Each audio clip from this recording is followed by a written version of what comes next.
Okay, so the other day we went over to some friend's house. I've been looking for a deer carcass. These are actually two pretty tiny deer, so probably yearlings, right? Probably. Anyways, we had a whole truckload full. Put a little picture in for you. Now we are going to take these and hang them up in the trees so that our birds can snack on them through the season. You can see there is a lot of meat on these deer. Birds are carnivores. Yeah, birds are carnivores. So Danny's going to string a wire through it. It's a pretty chilly day today. It's, I don't know, around 20 or so.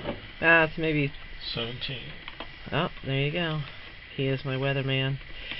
So we're going to take this out, put it in the tree. This one we're going to hang, I think, through here. We'll, what do you think? Try it. If it falls down, we can always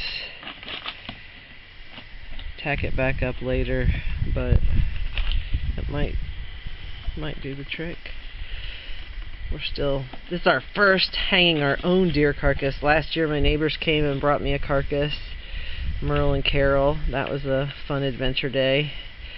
And yeah, now we've got our carcasses ourselves. These are, there's a local butcher that takes donated carcasses, and I don't know, maybe because they're donated they don't clean them up that great, or maybe this is just how normal butcher shops process a deer carcass. But we've much here. The necks are still good. There's still a lot of meat on the ribs. It's pretty sad, actually.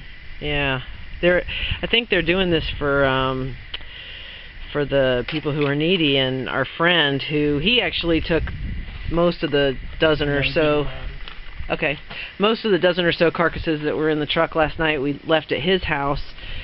He actually cuts them up and boils them and feeds them to his pigs, and so none of that stuff is going to waste, and this isn't going to waste because we're putting it out for nature. But it's kind of sad. He was saying, you know, you could just cut right through that neck bone and have a nice stew piece, and he says, you know, that's where all the nutrition is. So these people who are getting this meat, you know, who are in need of food, and they need good nutrition, and leaving the bones in and just cutting through, maybe making a rack of ribs. I mean, there's all kinds of stuff you could do to use more of this meat. But we're hanging with the people who are trying to be as sustainable as possible, so we see things a little differently. Anyways, we'll take a video once we get over to the hanging part.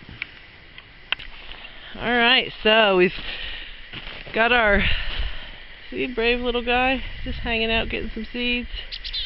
These guys are pretty fearless. One of them came up the other day. I came outside to pee and one flew right at me, almost took my head off. I was like, "Hey, what's up, buddy?" And then he flew right at my chest. I thought he was going to land on my chest.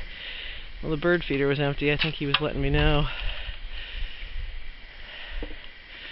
You want to wrap it around that and make it a little higher? I don't know. Tell me what you need. Maybe if we can take it up and over the 7, so that's the backwards 7. That's the branch Merle hung yesterday. Maybe we could. I'm just trying to see if we can get it up as high as we can. With all the extra meat on it, it may not be an issue, but I'm just trying to keep it high enough where I'm not going to have predators coming and getting it. So, hi, stinkers. Oh, okay. Good deal. Where's your next one going? I want to put the next one kind of over by the kitchen window somewhere, so we're going to have to scout out a spot. That looks great, babe. So, Danny pulled the tree down. I'm hanging on to it for him, and he's got that. We'll see how long this lasts. It's a little bit of weight, but man, puts it nice and high up in the air. I don't know if I'm going to be able to see it from the kitchen window or not. Yeah, I think I can. Let's go in and find out. Oh yeah, this is my kitchen window. Oh, we're getting all fogged up because it's cold out, but I want to be able to see that deer carcass real nice.